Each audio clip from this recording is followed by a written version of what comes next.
नमस्कार। Dhirendra पुंडी news point में आप सभी का एक बार फिर से स्वागत है।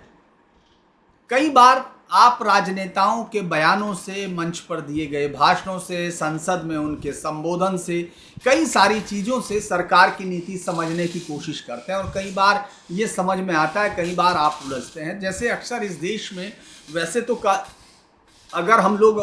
जो गृह मंत्री अमित शाह उनके बारे में कहते हैं तो सीधे तौर पर लाग लपेट के बिना अपनी बात बोलना पसंद करते हैं। अभी मैंने 2 दिन पहले भी कहा था, लेकिन आज फिर हम लोग एक ऐसे मसले पर, क्योंकि जो वो भाषण है वो इस देश के कई सारे सवालों को साफ करता है, वो कई चीज़ें ऐसी बताता है जो जनरली जिनको लेकर हमेशा से एक ऊहापोह की स्थिति में सरकारें दिखती हैं। लेकिन जब अमित शाह के भाषण को हम लोग सुनते हैं तो वो एक बेहतर तरीके से अपनी बातों को क्लियर करता हुआ दिखता है और वो ये भी बताता है कि ये सरकार आने वाले समय में किस तरह से अपना एजेंडा रख रही है। एक तो सबसे बड़ी बात तो 370 की थी, तो 370 का मसला खत्म हो गया था, लेकिन आज भी अगर कोई चीज़ आपको है तो सीए को लेकर है। आज भी सीए के नियम कानून बन गए, लेकिन उनसे कितनों को फ़ायदा हुआ, कितनों को नहीं हुआ, इस बात पर ज़रूर बहस होती है। लेकिन अगर मैं ये कहूँ कि सरकार पूरी तरह क्लियर है कि आखिर वो शरणार्थी और घुसपैठियों में क्या अंतर करती है, ये भी साफ है।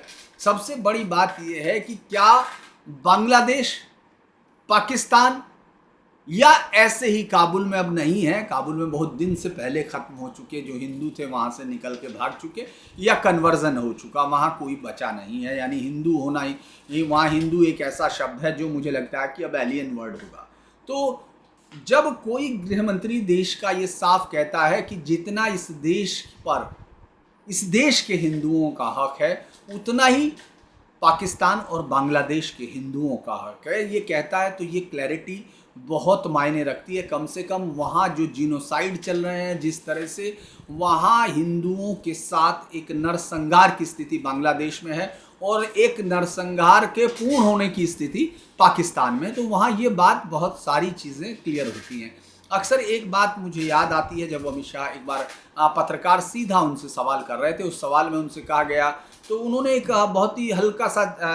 चूँकि पत्रकार बहुत एग्रेसिव मूड में होते हैं जब वो बात करते हैं कि साहब ये देखिए सीए पर बड़ी लंबी बातचीत है, तो उनको एक चीज़ मुझे याद है कि उन्होंने कहा कि अगर कभी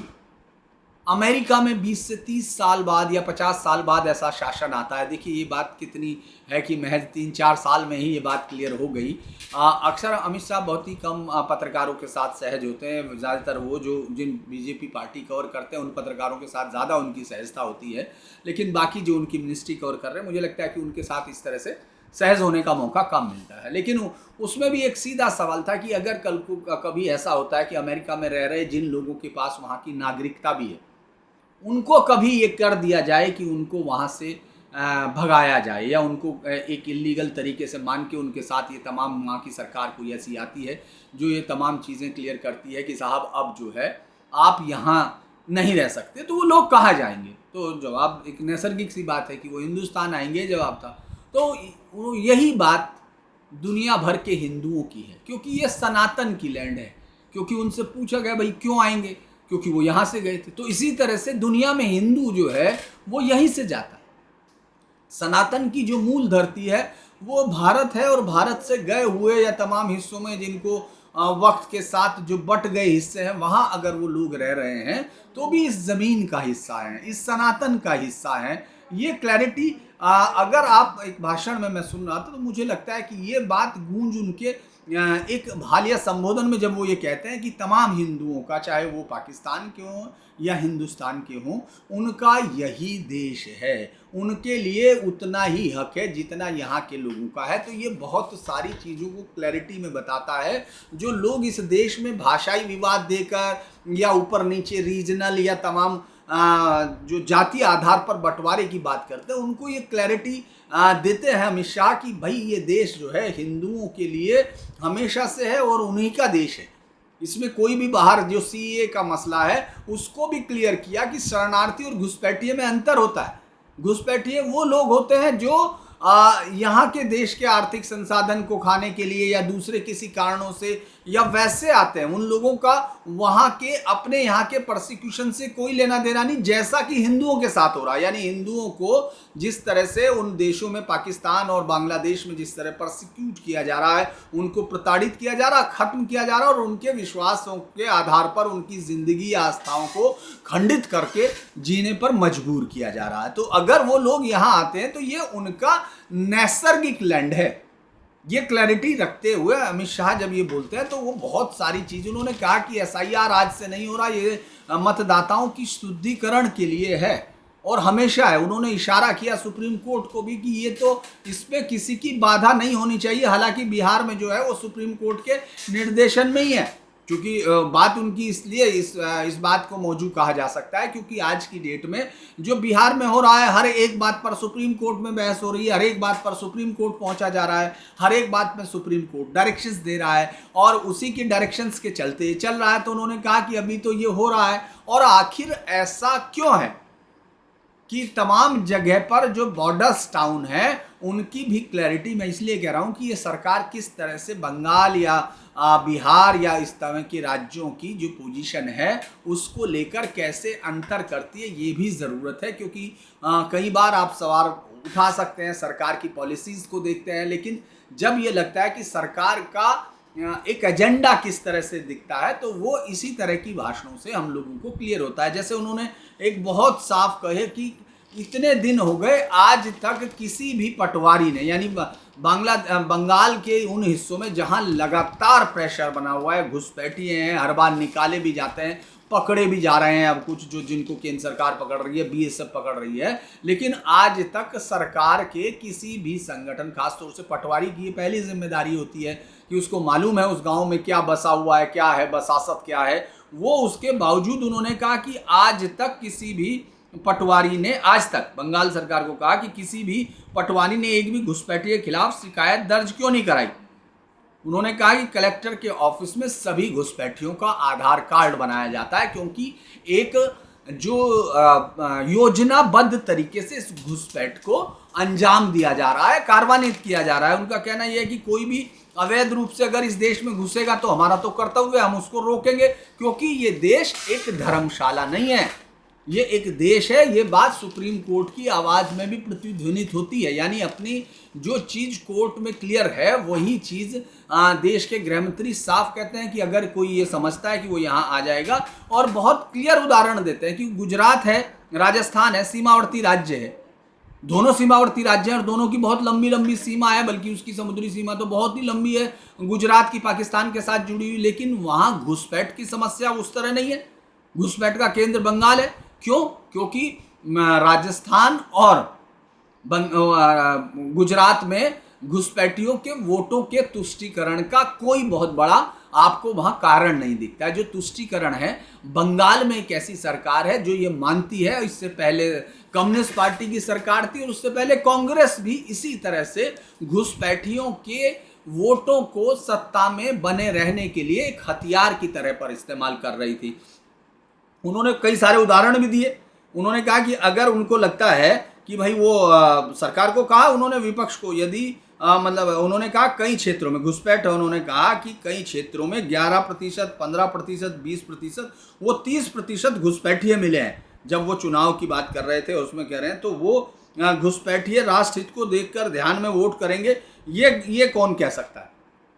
भाई राष्ट्र हित? क्योंकि वो तो घुसपैठ किए हुए, तो उनके लिए तो कोई राष्ट्र उनका है नहीं। वो तो जिस राष्ट्र से निकले हुए हैं उस राष्ट्र में उनके रिश्ते हैं, उसके साथ उनका संबंध है। यहाँ वो सिर्फ पैसे के लिए या किसी दूसरे काम के लिए आए हैं, तो लिहाजा उनके से ये उम्मीद करना कि वो राष्ट्र हित को देख के वोट करेंगे तो कोई वो नहीं है। बहुत ही क्लैरिटी के साथ ये कहा कि घुसपैठियों को इस देश के प्रधानमंत्री और उसको तय नहीं कर सकते कि सीएम कौन बनेगा और वो कौन बनेगा। ये एसआईआर पर बंगाल की सरकार को एक तरह से क्लियर कट मैसेज देने की कोशिश है, क्योंकि बंगाल की सरकार और खास तौर से ममता बनर्जी को ये लग रहा है कि वो अमित शाह पर हमला बोल के या प्रधानमंत्री के दिमाग में ये सोच के उसको, हालांकि मुझे नहीं लगता कि ये दिमाग में दूर दूर तक भी ममता बनर्जी कभी सोच सकती हैं, क्योंकि उनकी राजनीति देख के नहीं लगता कि वो इतनी नौसीखी होंगी कि वो ये सोचें कि प्रधानमंत्री कभी उनके कहने पे अमित शाह की तरफ एक संदेह की उंगली भी देखें। वो हो नहीं सकता। लेकिन वो अपने आप को ये कोशिश कर रही हैं कि देखिए साहब अमित शाह किस तरह, तो अमित शाह जो जवाब देने में कभी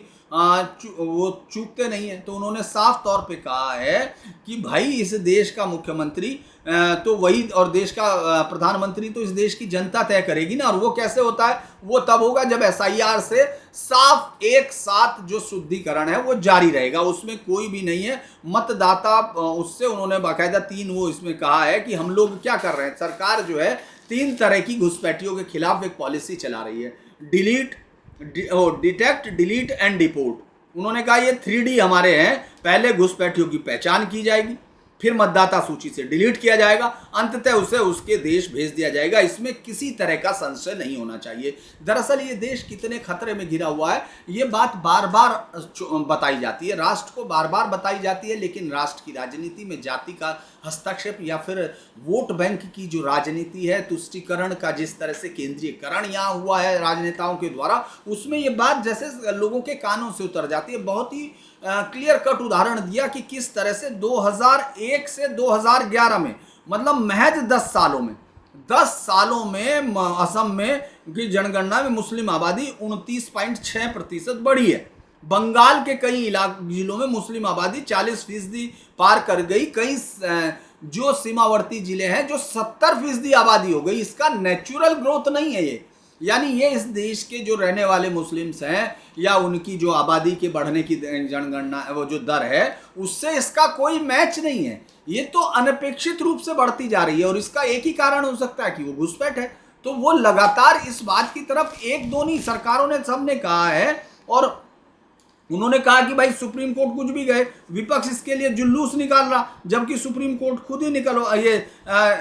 उसमें कर रहा है। जब भी एक घुसपैठिए को राइट मिलता है वोट देने का, तब वो एक घुसपैठिया हिंदुस्तान के एक वोट की अहमियत खत्म कर रहा होता है। यानी वो घुसपैठिया इस देश के खिलाफ एक वोट आगे बढ़ के दे रहा है और जो इस देश का आदमी है उसकी एक वोट खत्म कर रहा है, क्योंकि उसके बराबर हो रहा है। अब आपको उससे ज्यादा जाने के लिए, यानी हिंदुस्तान के आदमी को 2 वोट करनी पड़ेगी, तब घुसपैठिए का एक वोट निष्प्रभावी हो सकता है। और ये आप देख रहे लगातार हर जगह पर है। बंगाल का हिस्सा है। उन्होंने कहा कि घुसपैठ के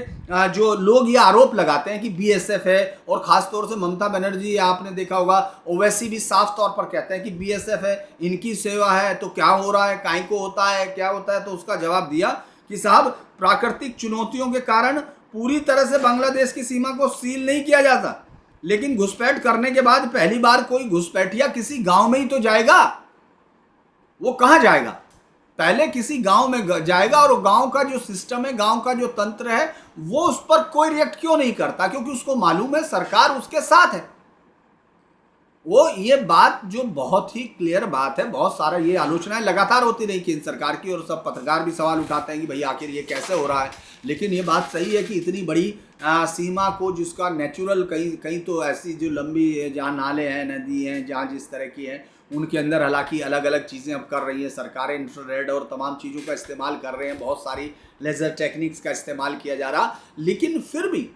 कहीं गैप है तो उस गैप को खत्म करने की जिम्मेदारी राज्य सरकारों पर है। यहाँ राज्य सरकार उनको वोट के तौर पर तब्दील करने लगती है, आता घुसपैठिया हो जाता है वोटर। ये तमाम चीज़ों पर जिस तरह से मुझे लगता है कि सरकार, ये जो आने वाला बंगाल चुनाव है, इसको बहुत आसानी से नहीं माना जा सकता कि यहाँ एसआईआर के लिए, और ये जो अमित शाह की चुनौती है, ये सिर्फ इसलिए नहीं है कि कोई राजनीतिक लड़ाई है। वो जिस तरह से, उनका कहना ये है कि जिस तरह से ये संख्या बढ़ रही है, वो आने वाले समय में भारत की डेमोग्राफी से भी आगे बढ़ के भारत का जो खतरा है आंतरिक सुरक्षा को, वो खत्म हो, वो ज़्यादा बढ़ता चला जाएगा। और ये बात मुझे लगता है कि अगर कोई सरकार में इस तरह से साफ किया जाता है, और ख़ासतौर से मैं तो ये कहूँगा कि अमित शाह कई मामलों में बहुत बेजोड़ गृह मंत्री के तौर पर दिखते हैं, जब वो घुसपैठिए की समस्या, और इतनी क्लैरिटी रखना कि जो दुनिया का हिंदू है उसके पास एक उसकी लैंड है जहाँ उसको लौटने का राइट है, अगर उसको कहीं धार्मिक तौर पर प्रोसिक्यूट किया जाता है। ये बहुत बड़ा, मुझे लगता है कि बहुत ज़्यादा बड़ी चीज़ है कि जब आप ये समझते हो कि आपके लोग कौन हैं और उनका क्या है। यही बात आपको इस्राइल में देखने को तब मिलती है जब इस्राइल दुनिया भर के यहूदियों को एक ऐसी लैंड के तौर पर विकसित करता है कि ठीक है, अगर दुनिया के किसी भी हिस्से में यहूदियों को मारा जा रहा है तो उनके पास एक जगह है धार्मिक विश्वासों के आधार पर अगर ऐसा हो रहा है, तो ये बात जो अमित शाह की बात है, मुझे लगता है कि ये बात पाकिस्तान और बांग्लादेश में जो लोग ये अलग बात है कि अभी इतना कंडूसिव एटमॉस्फेयर नहीं है कि वो लोग आए, क्योंकि उन्होंने साफ कहा कि किस तरह से, चूंकि अमित शाह बोले और पुरानी बात ना करें तो ये संभव नहीं कि वो नेहरू की याद ना दिलाएं, क्योंकि नेहरू लियाकत पैक्ट से पहले भारत सरकार ने जिस तरह से तमाम लोगों को कहा था, जो वहाँ लोग, क्योंकि उनको आना था भाई, आप उन्होंने कहा कि हमको उनको अपनी पसंद की ज़मीन पर जाने का हक है, ये भारत और पाकिस्तान दोनों की तरफ से कहा गया था डिवीज़न में। लेकिन जब उस समय भारत की तरफ से, सरकार की तरफ से कहा गया कि साहब अभी जो है दंगे चल रहे हैं, तो ऐसे में आपका मूवमेंट करना ठीक नहीं है, और उसके बाद नेहरू लियाकत पैक्ट से आपने बात ही खत्म कर दी। इससे वो लोग जो जहाँ थे वो फंस गए, उनको मालूम नहीं है कि उनका बंटवारा कर दिया, उनका विश्वास एक ऐसे, चूंकि वो तो सदियों से मतलब हजारों साल से उसी विश्वास के साथ थे। तो सरकारों के इस पर उन्होंने बाकायदा बोला और कहा भी कि 2 हिस्से काट दिए, ये बात भी अपने भाषण में कही। लेकिन मुझे लगता है कि सबसे बड़ी बात, कम से कम मैं ये कहूँगा कि सरकार की ये पॉलिसी जो CAA है, ये सिर्फ उस लिखे गए दस्तावेज से कहीं ज़्यादा विस्तृत है, और इस बात को मुझे लगता है अमली जाना पहनाने की ज़रूरत है। और इसके लिए ज़रूरी है कि हम लोग थोड़ा सा जो यहाँ पहुँच गए हैं उनका भी ख्याल रखें, क्योंकि बहुत सारे हिंदू जो पाकिस्तान से आए हैं, जो अपनी बच्चियों की असमत बचा के लाए हैं, उन जो जिहादी माइंडसेट है, आपको मालूम है पाकिस्तान में कल फिर लब्बैक वो जो मूवमेंट है, वो फिर वो लोग हो गए, वो अमेरिका को घेरना चाह रहे थे, लेकिन वहाँ गोली वोली चलने के बाद 2 मरे, तो वो तो लब्बैक है ही है, उसमें तो वहाँ उसमें तो कोई शक नहीं। और मैंने कई बार देखा है पाकिस्तान सबसे ज़्यादा खुश महसूस करता है वहाँ के आदमी जब इस तरह की कोई चीज़ की जाती है कि दुनिया में फ़िलिस्तीन के नाम पे लब्बैक कर दो, या किसी अमेरिका पे हमला कर दो, या इस तरह की चीज़ों में वो सबसे ज़्यादा नेचुरल जो एक एन्जॉयमेंट है उसमें वहाँ के नागरिक लेते हैं। ये इस बात की तरफ इशारा करता है कि उनकी ज़हनी हालत क्या है। तो ऐसे लोगों के बीच में अगर आपके लोग हों तो उनके पास कम से कम ये इशारा ही बड़ी चीज़ है। लोग तो रात देख के जो धूप आएगी, सूरज कल सुबह दिन निकलेगा, इसी उम्मीद पे ज़िंदगी काट देते हैं, अगले दिन सुबह हो जाती है। तो मुझे लगता है कि सरकार का ये फैसला, और चूंकि उन्होंने जिस तरह से कहा है सार्वजनिक तौर पे, तो मैं उम्मीद करता हूँ कि ये बांग्लादेश में जो प्रोसिक्यूशन चल रहा है उसके खिलाफ जो हिंदू लड़ रहे हैं, या जो लोग हिंदुस्तान आना चाहते हैं, उनका ये सरकार हाथ खोलकर स्वागत करेगी। तो आज का वीडियो इतना ही। अगर आपको पसंद आए तो लाइक कीजिए, सब्सक्राइब कीजिए और शेयर कीजिए, और फिर हाँ 8 बजे ज़रूर मिलिए, हम लोग सब लाइव पर आपसे मिलते हैं।